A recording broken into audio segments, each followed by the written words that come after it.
There are a lot of creepy places in Tolkien's Middle-earth, but perhaps none are more well known than the Dead Marshes. I mean, the name alone is ominous enough, and the book chapter was very well adapted in Peter Jackson's films. Marshes are kind of naturally creepy places, but the Dead Marshes are legitimately haunted and very dangerous. In this episode of Middle-earth Mysteries, we talk about why the Dead Marshes are haunted, and how it may have happened. Firstly, as per usual, we need to know the history of the Dead Marshes to understand them. Back in the late days of the Second Age, the Dead Marshes did not actually exist yet, and the area that would become the Dead Marshes belonged to two other geographical features: a marshland to the south known as Nindalf, which has the rather comical Westron name of Wetwang, and the large barren plain known later as Daggerlad. Daggerlad was the setting of the famous Battle of Daggerlad, where the forces of the Last Alliance defeated Sauron and drove him back to Mordor. Despite the victory, the Last Alliance took heavy losses, in particular amongst the Sylvan Elves led by King Orifer of Greenwood and King Amdir of Lothlorien. Orifer was killed in a reckless frontal assault, but Amdir was driven southwards with plenty of his warriors into the northern reaches of Nindalf. There, they were cut off, and over half of Amdir's forces were killed, including Amdir himself. As told by Gollum, over time, the marshes began to expand, and swallowed up the graves of those who had fallen in the battle. This new section of marshes was regarded as haunted, and to differentiate it from the rest of the Nindalf, it was known as the Dead Marshes. These marshlands lived up to their name on at least one occasion. During the disaster of the Morannon and the subsequent Battle of the Camp during the Wayne Rider invasion of 1944, both Gondorian soldiers and Easterling soldiers were driven into the Dead Marshes, many of whom were never seen again. By the end of the Third Age, the Dead Marshes had earned a terrifying reputation.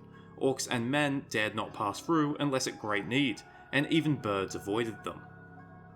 So what makes the Dead Marshes so terrible? Thankfully, we witness firsthand what goes on in the Dead Marshes thanks to the passage of the Marshes chapter in The Two Towers, where Frodo, Sam and Gollum attempt to cross. Firstly, marshlands are perilous at the best of times. The ground isn't steady, the smell is terrible, they're often the breeding ground of diseases, and dangerous creatures can lurk in the reeds or just below the waterline. However, there's also an intensely supernatural element to the Dead Marshes. Most of the marshlands seem to be pretty mundane, but somewhere in the midst of the Dead Marshes there is an area described as a Black Mere, which is exceptionally dangerous.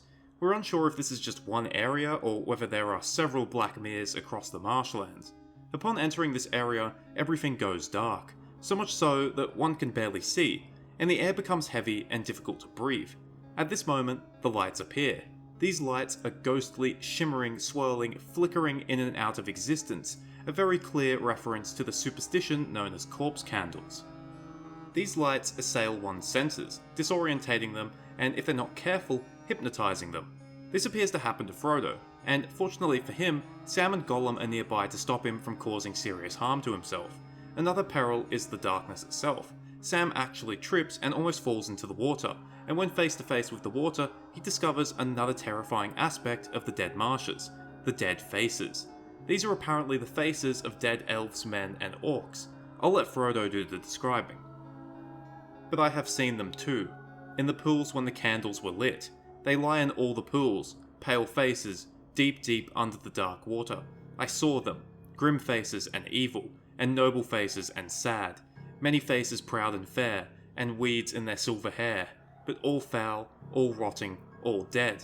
A fell light is in them. I know not who they are, but I thought I saw there men and elves, and orcs beside them. Whether these faces are real or not seems to be up for debate, but it seems more likely that they are ghostly apparitions. Sam makes the good point that it's been thousands of years since the Battle of Daggerlad, meaning that everything should have rotted away by now. Gollum also says that he attempted to touch them once, but could not reach them, describing them as only shapes to see, not to touch. We're not sure of the purpose of these apparitions. Gollum only says that one should not look into the water whilst the candles are lit. So from this passage, we get a decent idea of what makes the Dead Marshes dangerous. Upon entering one of these Black Meres, everything goes dark, and the only light is that of the ghostly corpse candles. Staring at these candles, or following them, can result in a form of hypnosis, which might cause the victim to walk into the water, drown, and as Gollum puts it, light little candles of their own. Alternatively, even if you avoid hypnosis, you might still perish in the marshes thanks to the lack of vision and disorientation. Even Gollum, who knew a path through the marshes, struggled upon entering the Black Mere, and at one point, the three hobbits had to crawl on their hands and knees to get through. It's a truly horrific place. But why did this happen? Why are the Dead Marshes haunted? This obviously isn't a natural occurrence. Marshes suck, but not this much, and there's no other known instance of an old battle site naturally becoming haunted. So this is obviously the work of some dark force, and Sam points towards the likely, and really the only possible culprit, the Dark Lord, Sauron, or perhaps one of his minions such as the Witch King. This is a fairly safe guess because there's a number of reasons to suspect Sauron. The first and most obvious reason is the motivation.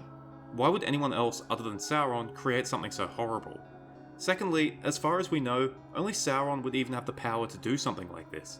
And thirdly, Sauron has a long history of corrupting places and turning them into nightmares.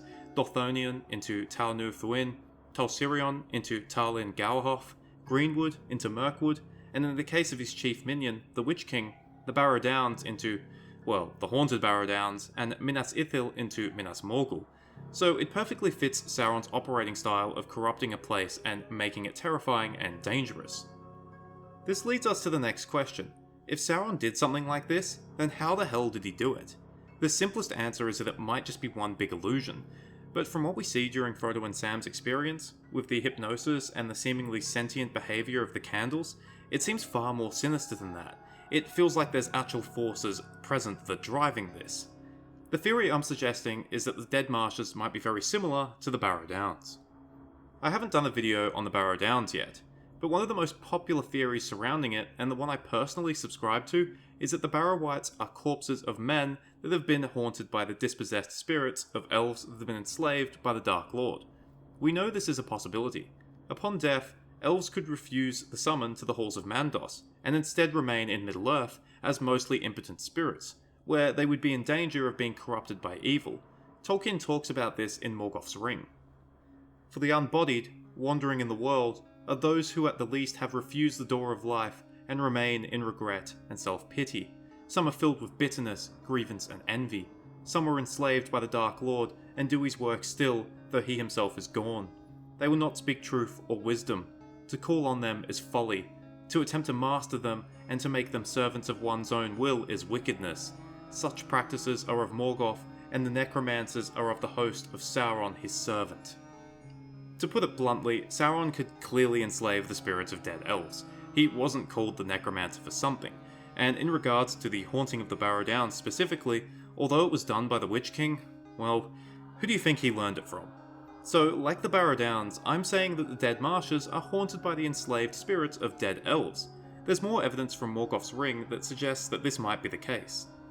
But it would seem that in these after days, more and more of the elves, be they of the Eldali in origin, or be they of any other kinds, who linger in Middle-earth now refuse the summons of Mandos, and wander houseless in the world, unwilling to leave it, and unable to inhabit it, haunting trees or springs or hidden places that they once knew. What we've gathered so far is that as time went on, more and more elves rejected the summons of Mandos, and instead chose to remain in Middle-earth. Their reasons for this varied. Some simply did not want to leave, some were already touched by the shadow, and others were filled with regret, self-pity, bitterness, grievance and envy. Either willingly or unwillingly, these spirits could fall under the power of the Dark Lords, and would end up doing their bidding.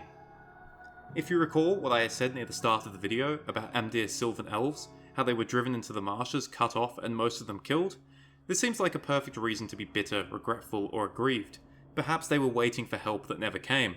Perhaps they were angered at the tactical decisions that got them in that situation. After the Battle of Dagorlad was over, some of those elves who were killed may have simply remained as spirits, harmlessly haunting the site of their deaths, at least for a time. At some point, Sauron or one of his more powerful servants may have discovered this, and enslaved those elven spirits. Although these spirits would be formless, it wouldn't be outside the scope of Sauron's sorcery to bind these spirits to those corpse candles, from which the spirits would then attempt to mislead or hypnotize their victims, ultimately resulting in them drowning in the waters of the marshes. The presence of the darkness and the dead faces in the water is a little bit harder to explain. It honestly was probably just an illusion, a visual effect to add to the horror of the location. This all might seem a little bit far-fetched, especially if you don't know much about the fate of elven spirits after death, but if you read the relevant passages in Morgoth's Ring, there's a lot of information about the spirits of dead elves, what could be done with them, and what they were capable of. In some cases, they were even capable of possessing a mortal host. And no, not in the way that happens in Shadow of War. Of course, Tolkien never said if this was true or not, because if he did, I wouldn't be making this video. But with the evidence that he presented throughout his many writings, the idea that the Dead Marshes had been haunted with enslaved elven spirits is definitely a possibility. If you've got an alternative theory, let me know in the comments. I'm always interested in reading them, and I'm sure other people are too. Thank you for watching, I hope you enjoyed it, or at least found it interesting. Did you know Tolkien stated that his description of the Dead Marshes may have been inspired by the devastating Battle of the Somme, which he participated in for the better part of 2 months? It undoubtedly would have been an absolutely horrific experience, and there's really not much else to say other than that. Cheers, farewell, and remember, marshes truly do suck. They're absolutely terrible, I hate them, but they're also a vital part of our ecosystem.